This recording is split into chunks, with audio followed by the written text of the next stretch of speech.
Welcome into this new edition of the Illini Cast. Austin Berkland, Sonny Verma, your co-host for the evening, and we have a recap of Illinois, Indiana, and then a brief preview of Ohio State, and we have a little bit of a programming update on how we are going to handle the post game of Illinois and Ohio State. Sonny, how have you been recently? I've been good. It's been rough. The mentions have been rough after that Indiana game on Saturday. I think there's a portion of Illini Twitter that's kind of, panicking. I say don't panic quite yet, but, I'm sure we're about to get into that. Yeah, I mean, I don't want to compare it to the collapse that the Philadelphia Eagles had this end of the year, but there are some similar parallels happening that I kind of want Brad Underwood to nip in the bud. Where you are winning a majority of these games. Northwestern was a different kind of animal. And the Eagles had to come back in a lot of second halves to win games, and Illinois is having to fight and claw for things as of late, and that's not necessarily something that you want. You kind of want to start seeing a peak effect happen, especially with Terrence Shannon Jr. back. But it is a little dicey. I'm not worried quite yet, but it is something where I'm like, you know what, I'm going to put a bookmark in just so I can remember that there were these struggles. Yeah, I think I'm less panicky just because I think a lot of the struggles have to do with, Terrence Shannon and just him reacclimating himself to the team. I mean, the kid's dealing with a lot of things on his mind, and I feel like you can kind of see that in his play on the court. He's not being Terrence. He's kind of overthinking. He's thinking too much, and he's a little apprehensive when I'd argue one of his best traits before he left was just his bull mentality of putting his head down and charging and going towards the hoop. So, it's we're not playing as well as we were, a couple weeks ago, but I think that it's all just a matter of time. Call me optimistic. Offensively, I still think we're okay. Defensively, I definitely have some issues, in particular with that game against Indiana. But it's the Big Ten's a grind. There's no easy games, and it doesn't matter the quality of your opponent. Indiana, yeah, they're not good, but they do have a couple NBA players on that team, so it is what it is. But I continue to see the glass half full. I mean, if you just look at Terrence Shannon Jr.'s stat line of 6 rebounds, 12 points, and that's all you see, and you're like, oh, looks like he had a pretty decent game. It must be the other guys stepping up. The other guys did step up, but then you look at kind of how he got there. 2 for 10 from the field, 0 for 4 from the 3-point line. He was 8 for 10 from the free throw line, but you got to start making some shots, and that's kind of Terrence Shannon Jr.'s biggest problem right now. I mean, the Illinois Rutgers game, he was very short on his 3-point shots. I think he just needs to get some of that timing back. But kudos to the rest of the Illini for kind of stepping up to get these wins, even with Terrence Shannon not playing to the first team All American Terrence Shannon level that Illinois fans are accustomed to. Yeah, I was on a national show yesterday, a Big Ten huddle, and they asked the question, was Illinois better without Terrence Shannon Jr.? And I was very emphatic in saying that the answer is no. The team itself, without Shannon, obviously they were playing very well, but there's that ceiling is not nearly as high as this team with Shannon on it. This team with Shannon on it, playing at its top levels, is one that can make the Final Four. And I kind of understand what Brad is. I mean, Shannon played 25 minutes against Indiana, and if we're going to be completely honest, he was the worst player on the court for a lot of those 25 minutes. And it's one thing to be struggling offensively. He's 1 out of 14 from 3-pointers since he came back. I mean, that's not Shannon like. But it's one thing when you're struggling offensively. Yeah, it's all about timing, this and that, getting your legs under you. He was playing some awful defense against Indiana. These guys were going right by him. Terrence seemed like he didn't know what the next step was, and that is what kind of concerned me a little bit. And, I'm hoping it's just a one game blip. Um, I said this, early in the year, having Terrence and Ty and Coleman as three of your guys on the defensive side of the floor is almost a cheat code in college basketball. But if Terrence is not playing well defensively, then we're really struggling as a team because we know he's not operating the way he should be on offense. And if he's a minus on defense, we know Brad's going to continue playing him. He's at his best, he's our best player. So, it's our margin for error is not that big with the Big Ten just because it's such a grinded out conference. And, you kind of saw it happen in Indiana when Shannon has a bad offensive game and a bad defensive game, and we count on him so heavily, the game can be a lot closer than it should be. Yeah, I mean, there was a part in that Illinois-Indiana game where Indiana had a 65% chance of winning that game. They were up 7 in the second half, and, Illinois came back and obviously won the game 70-62 on a 14.5 point spread according to ESPN Bet. But I think one of the major factors here is Coleman Hawkins had 4 fouls in this game. Terrence Shannon Jr. had 4 fouls in this game as well. So that defensively they weren't the best. I think there's still that straw that needs to be stirred a little bit to mix up this team a little bit better, post Terrence Shannon Jr. coming back. I mean, offensively, you look at a guy like Quincy Guerrier, he was a complete non-factor in the game. He only had 4 rebounds, 1 assist. He did not take a single shot. He had 2 points on the game, on 2 of 6 from the free throw line. So I think getting him going can also help free Terrence Shannon up a little bit more. But I mean, a guy like Marcus Domask, though, like on the positive side of things, yes, there are some areas where he does turn the ball over a little bit. Only had 2 turnovers against Indiana, but he had 10 rebounds, 16 points, 4 assists. I mean, that is just a phenomenal output from Marcus Domask. He's a guy that Illinois is going to have to lean on to be the glue as they try to figure out the Terrence Shannon Jr. problem right now. But it's nice to have a guy like that on your roster to kind of help keep the ship steady when all things are firing not on all cylinders at all. Yeah, Marcus was amazing. I think a lot of people are talking about his turnovers, and in particular at the end of the first half. I think it's a couple games in a row now where they drew up a play for him and he lost the ball. But as you mentioned, just two turnovers against Indiana. For a guy who has the ball as often as he does running our offense, he's really not turning it over that much. Um, I think the best part of Shannon's absence is the emergence of Marcus Domask, and I think this is my opinion. I don't know if you agree or not. At our peak performance, the type of Illinois team that's going to make the Final Four, and who knows, is the offense is still running through Domask. It's him making the right play, playing whatever you want to call booty ball or whatever it is. And you just kind of have Shannon as the guy. Illinois is a fantastic rebounding team. We have such great length, grabbing the rebounds, handing it to Shannon, letting him just aggressively attack the basket, catching the opposition off guard and unbalanced. But on a normal half court offense, you let Domask do what he does. Nothing needs to change. And then, you have Terrence cutting, you have Ty Rogers cutting, Coleman cutting. It's I made this reference yesterday. I know I'm a little older, but you talk about the '90s Bulls. Like Domask is the perfect Scottie Pippen. Scottie Pippen was the one bringing it up court.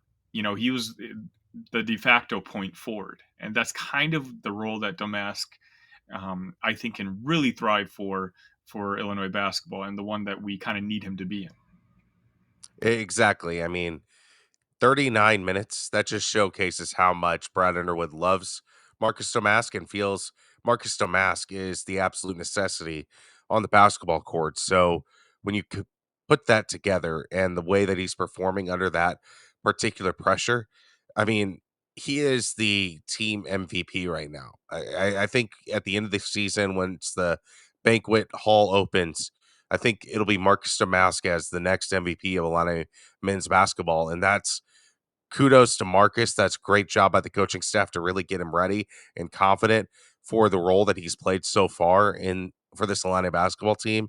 I mean, it's just unbelievable to see him at Southern Illinois, 5 rows up, watching him play and being like, "My God, this guy is incredible at the Missouri Valley Conference level." And then seeing him from the 200 level at State Farm Center it's just awesome to see, and almost brings a tear to my eye, seeing the growth that he's had as a player. I mean, it's just it almost feels like I'm a proud big brother watching Marcus Domask play from watching him in Carbondale and in Champaign.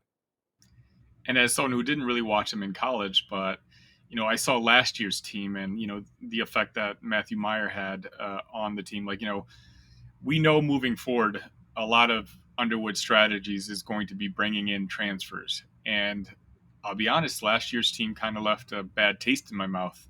I was kind of the mindset that maybe it's more important to recruit the high schoolers, build the culture, because you never know what an outside player, who's not a part of that culture, what they can bring into it.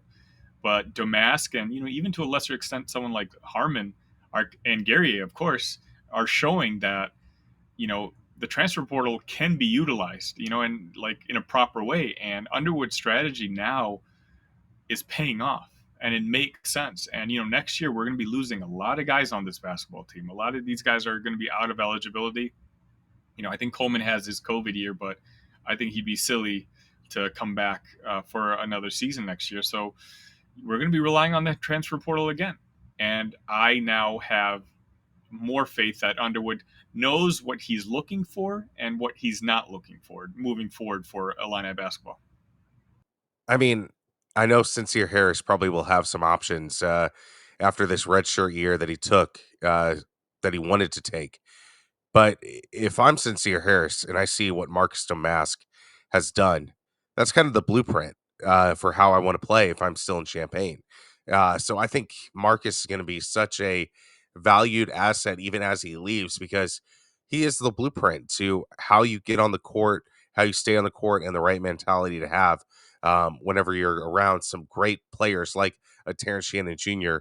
Pre-suspension and Coleman Hawkins and Quincy Guerrier, the way you can still get your own offensively while still feeding the hot hand. I mean, that is just a delicate balance, and Marcus Domask has really done that. And I think he's going to be the blueprint for Illinois basketball players in the future. And think about the recruiting pitch that Underwood has now. I mean, a lot of these guys who are not playing at necessarily the best conferences, they do think that they can play at the next level. And Underwood has shown that our system will let you perform to your abilities. Marcus Domask obviously was a player of the year in their conference. Next year, the same guy who knows he's got 1 year left and he wants to play in the Big Ten, he's going to give more attention to Illinois because he knows that we've done it before. So if it comes down to us or a couple other teams who are inquiring for a player, we have a proven blueprint. We can show them what we've done with Domask. And so I think, his continued development has kind of given us a recruiting edge over some of our rivals in recruiting the same type of players in future years. Yeah, let's go back to Terrence Shannon Jr., though. Let's run through the numbers, his last 3 games. On January 21st against Rutgers, 16 points, 12 points in the 96-91 overtime loss to Northwestern, and 12 points against Indiana.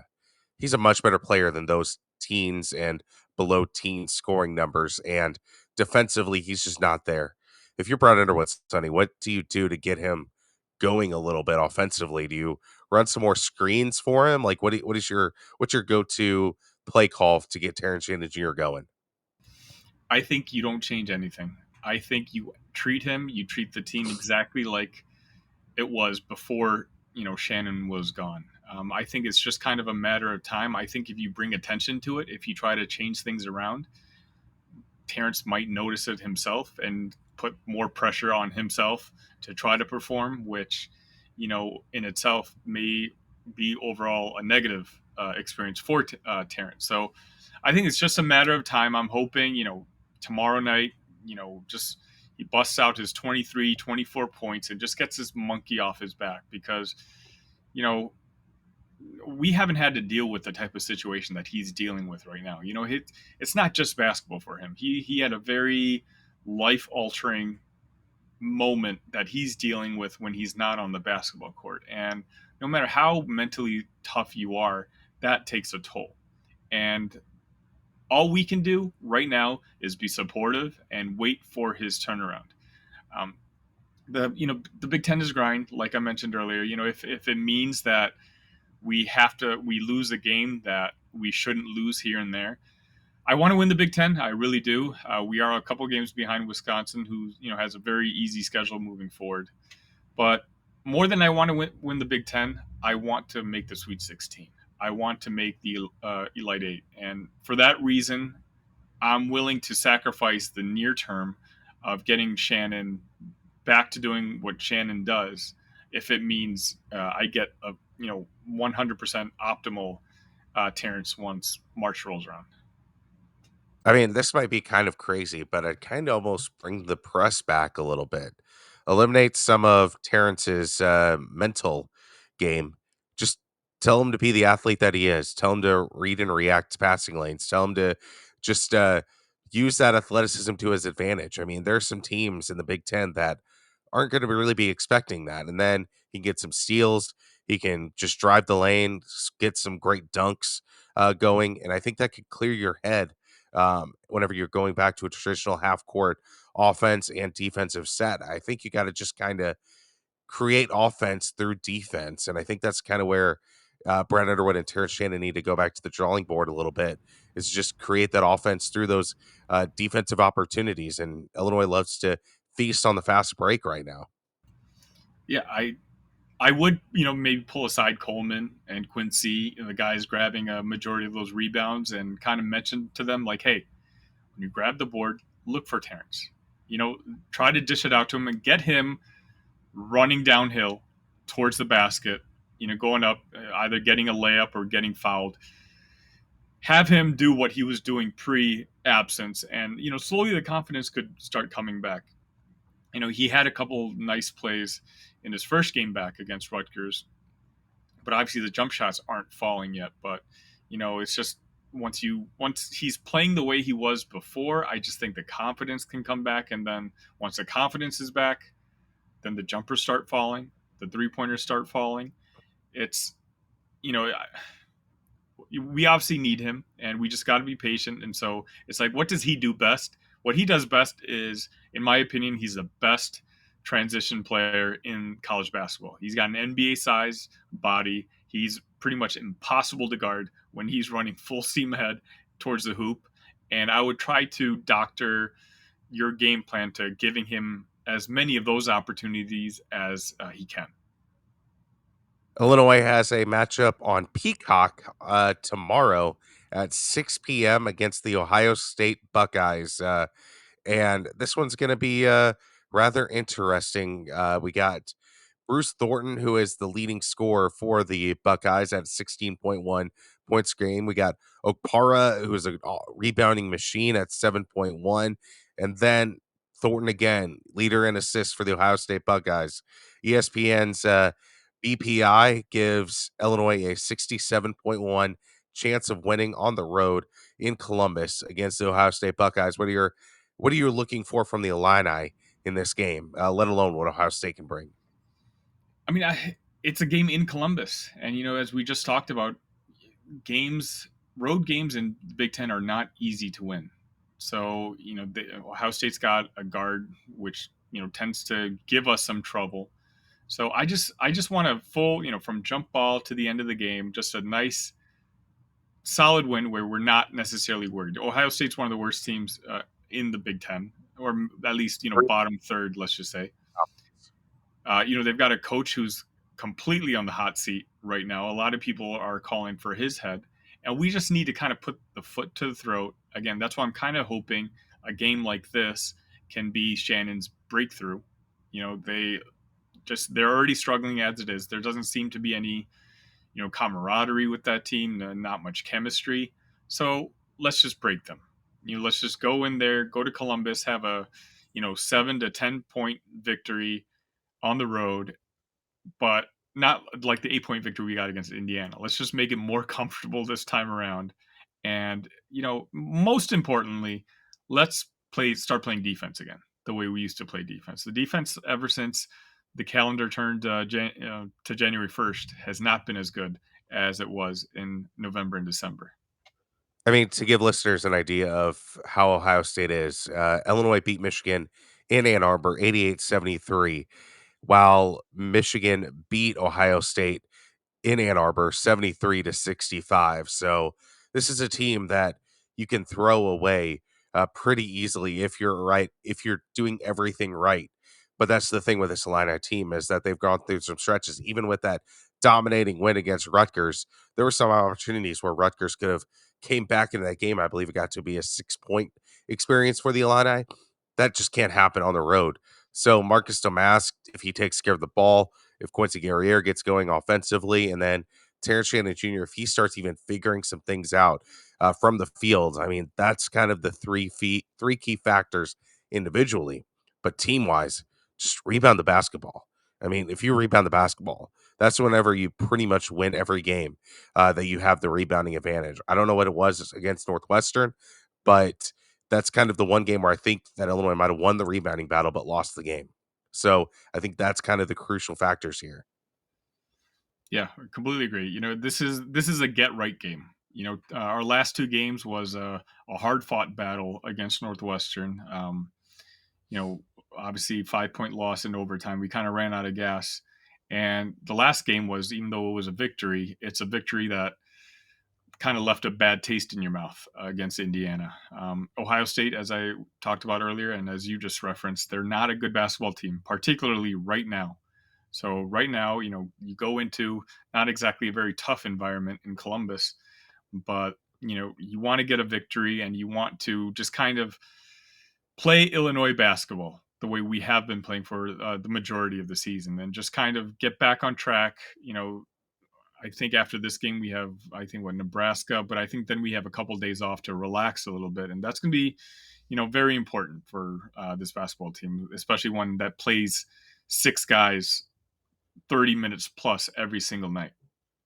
Yep, January 30th at Ohio State, February 4th at home against Nebraska. Then you have February 10th at Michigan State. So you kind of have a few days of rest between games coming up of your next three. So that is nice to see. But we are doing something after the Illini Ohio State game, Sonny. Explain that to the listeners a little bit more.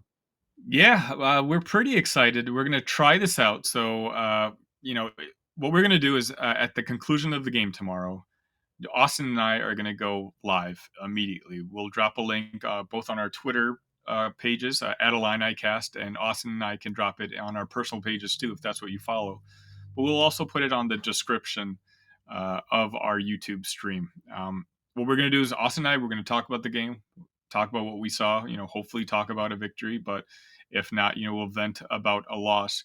But it's also going to be an opportunity for you to jump in and tell us what you think.